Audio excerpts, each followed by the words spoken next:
طریقه چې کومه ده طریقه د ستاسو چې کومه طریقه خوښوئ کومه الله ګوره طریقه نه ده ښوولې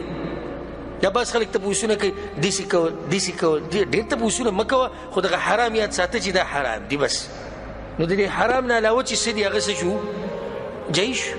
د شا د طرف نه کوروالی مه کوه د حیض په ورځو کوروالی مه کوه د څلوېښتۍ په ورځو کوروالی مه کوه نور چې څه دې زړه غواړي هغه کوه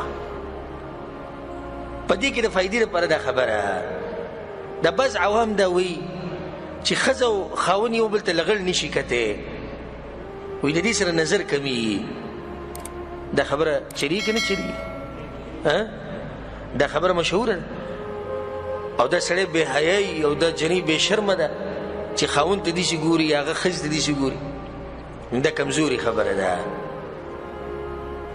الله څه وایي هن لباس لکم وانتم لباس لهن دا آیت موږ سره پرون تېر شو نو سړی خپلې ښځې ته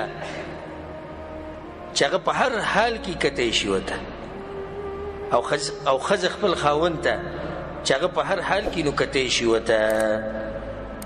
وقدموا لأنفسکم او مخکې ولېږئ د خپلو ځانونو دپاره په دې کې دا خبره الله موږ ته ښیي چې په زنانو سره چې کوم تعلق ساتئ نو په دې کې به اصل مقصد دی چې د نسل باقي پاتې شي نو خون حاصلول پکې ضمني فایده ده او بل دا نیت به کوئ قدموا لانفسکم د مخکې قیامت دپاره څه ولېږئ نو سړی و چې کوروالي کې څه دي د قیامت ته لېږلو دپاره کوروالي کې دا دي چې ته کله کوروالی کوې نو په دې نیت یې کوه چې الله ماله نیکعمله اولاد راکړي چې د قیامت په ورځ زما په کار